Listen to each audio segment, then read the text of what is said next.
Congratulations and felicitations. Okay, here comes the first round. Boom. And Jeez, that was just boom. unnecessary. You kidding me? You can't be out of range? What? Greetings and felicitations, YouTube. Welcome to Daphne's Woods, and welcome to Top Troy Tips. I have tips that I want to pass along to you. I'm full of knowledge about this game, and people are asking me for guides and ways to improve their gameplay, and really have latched on to my Dr. Appius series. I'm going to show you tips that you need to know that will make you a better multiplayer Total War player. This will apply to Troy in particular, but it is also going to apply to other Troy battles. Tip number 1. Before the game starts, hover your mouse over the balance of power bar.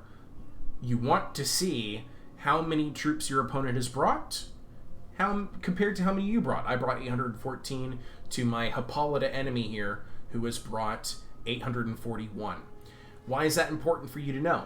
Well, because when you see really small numbers, like 600 or so, you can rest assured that your opponent has probably brought, if they're not Dardania anyway, multiple chariots, multiple centaurs. How does this help you? Well, it helps you to know just what the general layout of the land is. You'll know if there's a good chance that there's a bunch of enemy chariots. Maybe you don't want to be standing all of your troops right out in the open.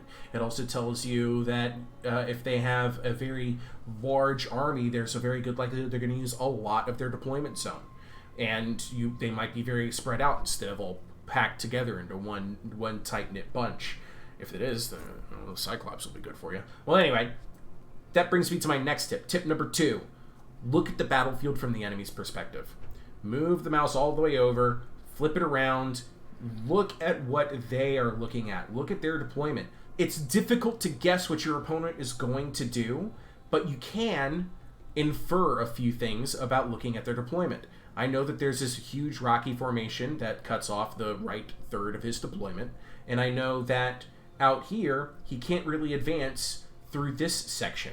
So I know my opponent is more likely to advance from here. There's also a big rock right there, so he's limited to attacking through here, or through the much wider and much more protected area over here with all of these trees in his way.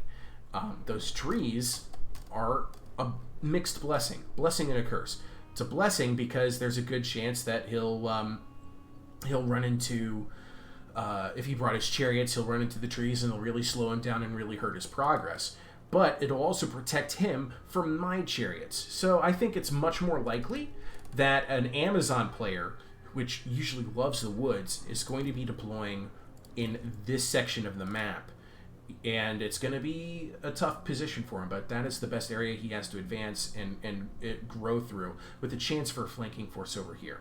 So what does that mean for me? Well, that means I know that when I deploy my giant vanguard, which I normally wouldn't advise bringing, I probably don't want to put them right here. If I put them right there, I run the very big risk that they'll just immediately get caught and immediately destroyed. So I am instead going to use them in a much more supportive position, where I think I might be able to catch them out. And I think that means I want to deploy my giant vanguards over here. I can actually deploy them a little bit further back, a little bit smaller profile. They're less likely to get caught over here, and if he takes this hill, there's a good chance I can flank that position. Now, there's always a chance he's going to deploy over here, but we're going to hope that that's not the case. I'm gambling he's going to go for right here. All of that leads into, tip 3, which is read the terrain. Know what's going on before you deploy. I brought these chariots. I don't really want them to be stuck in the tall grass. Look what it's done to their speed. It's cut it in half. My melee defense is down to 20. I need these guys out here in the open, and this is right where I'm going to put them, where they get the full value, and I can use them to attack up here and out here, like so. And if I need to, I can reposition and bring them around the long way. It's just going to take them a while to get there because of the tall grass. So I'm going to deploy my infantry to meet them. And my hero, the Fighter Ravager, is going to be out here with the chariots. And that's going to lead me to my next tip. Group your units. Group them in a way that makes sense for you. Something that you can keep organized. I'm putting the units in groups usually based on where I have them on the battlefield and what their job is. So I almost always put my hero in the first group. I know that he's a melee hero in a chariot, so I'm going to group him with my other chariot, and I'm going to move them together for the most part in this battle. That usually falls apart after the first couple of minutes. I grouped my mainline infantry together. I grouped my heavy hitters for melee together. I grouped my vanguard hidden deployed units together. And even though they're by themselves, I still grouped this unit. And the reason for that is because when I'm in the throw of battle and I'm giving orders, sometimes I'll give orders by, dragging units, drag selecting units. Sometimes, though, I just want to boom, boom, boom. And I don't have to click on the unit card. The unit card is an easier click, but sometimes I just go straight for the card and it'll take me right there. Anyway, I'm not going to make my opponent wait any longer. This is a live battle. He has no idea that I'm doing all this. Let's just go right into the fight and see what happens. Okay, sure enough, she's deployed out here. She's brought Oathsworn. This is not a great spear and shield infantry unit. Not one I see often. I see a Followers of Artemis out here too. The hero's a fighter vanquisher, and I do see at least one Arista McCoy. Okay, now there's method to my madness. This is a very experimental Paris army. Please forgive me for picking a non-standard force for this, but I have a plan. There's going to be archers in this army for sure. I already see the Followers of Artemis here. I probably don't want to just sacrifice these guys to arrows. I'm actually going to fall back with that. I might be able to pull off a shifted battle line maneuver here. So now I'm getting less so into the tips portion and more so into the battle portion. Everybody in my army has some level of fear-causing shenanigans. Some level of it. Okay, the giants themselves are terrifying. My Phrygian warriors are terrifying. Cyclops is terrifying. My hero causes terror. My giants cause have fear, and my heavy Trojan chariots are, when they get their charges off, they will cause horrific casualties. Sure enough, I was able to suggest to the Followers of Artemis that they want to advance on me. Good. Just trying to spread them out a bit here. Okay, now I'm going to go ahead and engage that, and let's see. Oh, there's another Artemis bow unit out here, the kind that has stock. So right now I'm kind of letting my giant bowman get shot at, but I'm doing this so I can throw a boulder. Here we go. There, yeah, and the giant bowmen are actually doing some pretty good damage here. All right, Cyclops. Don't let me down. Don't let me down, Cyclops. Don't let me down. Kaboom. 1 kill. No, there was more than 1 kill with that. Yeah, that was 6 kills. 6 kills. And they're not shooting my Cyclops yet, so I can let him wait. My giant bowmen are actually winning this trade. And it looks like she's going to go ahead and fall back. I have the ranged advantage with giant bowmen. I never thought I'd see the day. Okay, but that means I can also get my... Oh, there's way too many trees here. I can't throw a boulder through that. There's no way. Okay, well, he doesn't want to advance beyond his position here. I don't blame him for that. Let's go ahead and shoot the Followers of Artemis again while they're overlapped. All right, here we go. That boulder might not hit a tree. Go, Cyclops, go!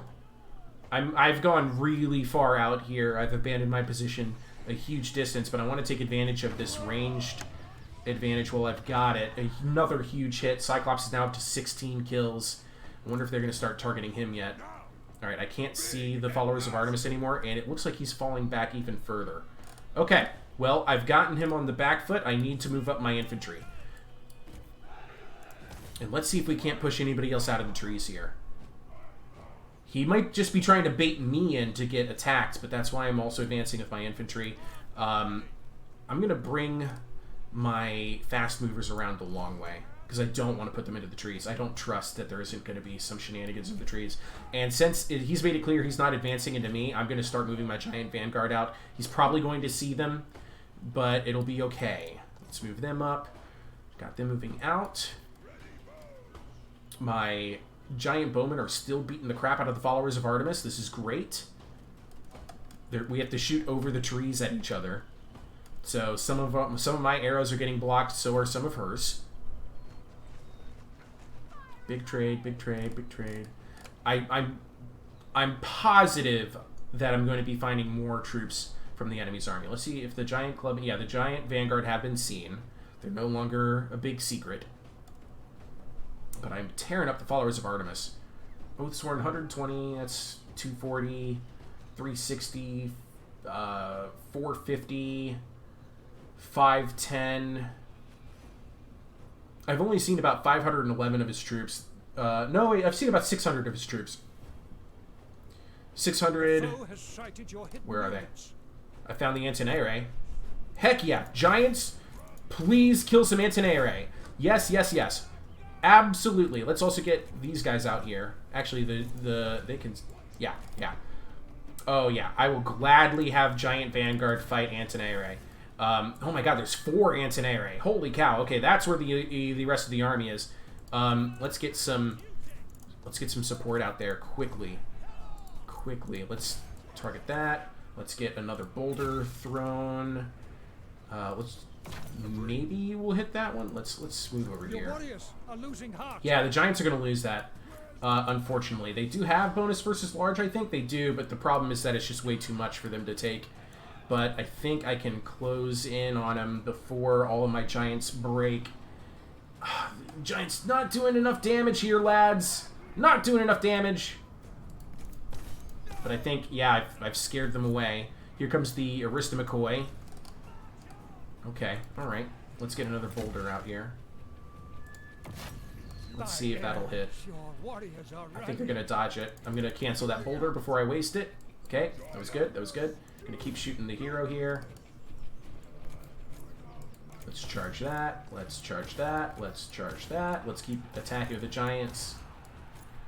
Yeah, yeah, yeah. The Giants are actually doing great now. The Antennae have to turn around and come back to support this.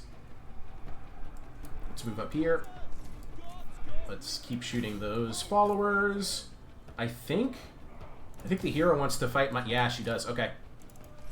The hero wants to fight my Cyclops, and I will offer battle there. The Cyclops is going to do great against her. Okay, Giant Vanguard is done. I'm going to bring them back so they can recover some stamina. Look at this.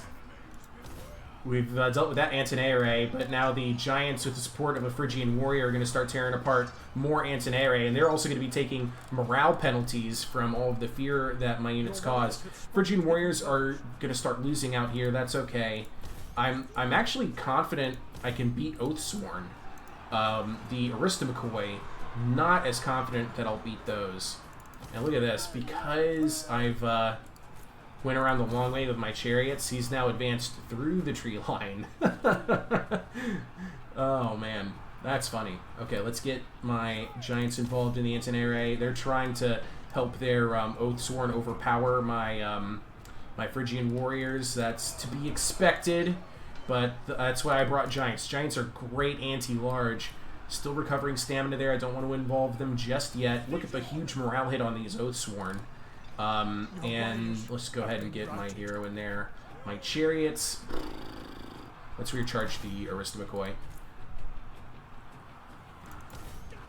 It's going to take them a while to get there because of the fact that they're stuck in the trees. My Cyclops hero combo is going to win that fight easy. Let's see if I can't get a boulder into this Aristomachoi. Might just point blank right in... Wait, there's a tree in his face. This might not work. Oh, it did! It did! Oh, it landed great. Okay, alright. Never mind. I'm sorry I doubted you, Cyclops. Oh, let's get my... Come on, come on, come on, come on. Get through those trees. Get in there, get in there. Look at the damage I've dealt to the Antennae.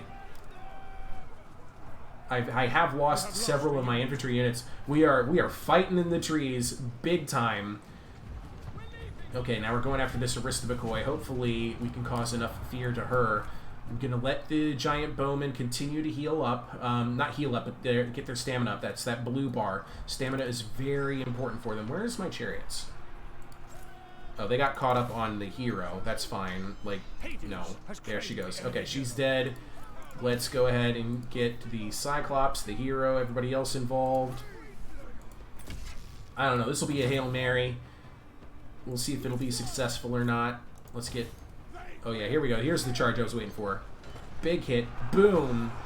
The Aristomachoi taking huge morale hits. I wonder if they're immune to psychology. I don't think they are. Oh yeah, they are immune to psychology. So all of my my fear-causing units there, not really having as much of an impact, but you can see how they impacted the rest of the battle. That was a fun one. That was a lot of fun. So yeah, that was a very satisfying battle. I like bringing an all terror-focused Paris army. That's not something I think anybody would predict you could do. But there, I did it. I even brought and got value out of Giant Bowman. I never thought I'd actually manage something like that. But there it is.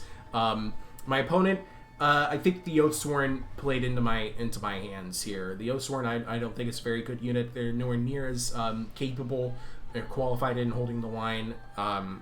Nowhere near as capable as the Andromachoi are. That's their sword and shield unit. The Aristobachoi, obvious picks. They're immune to psychology. Actually paid off for them because the Phrygian Axeman could not terrify these women. But the Followers of Artemis, 0 kills. Thank you, Giant Bowman. I didn't think they would have won that, but they sure did. And I thought there was another bow unit out there for Hippolyta's Amazons. It was actually all in the Antennae, which they almost got a quick kill on my Giant Vanguard, but my reactions and desire to get some Phrygian warriors out there to support them, as well as my Giant Champions, really paid off. Really paid off. And I almost didn't even get to use my Trojan Chariots and Ravager hero at all, but they did arrive. They did help me kill the Fighter Vanquisher hero. That was fun. That was fun. GG to my opponent, Ogos0330. I hope you learned something in the beginning portion of this video. Some new some new tips that can, help you improve your game. Ways that I always try to approach a multiplayer battle once we get into the terrain. Anyway, that's it for me. Ta-ta. I love you all, and I'll see you guys in the next video.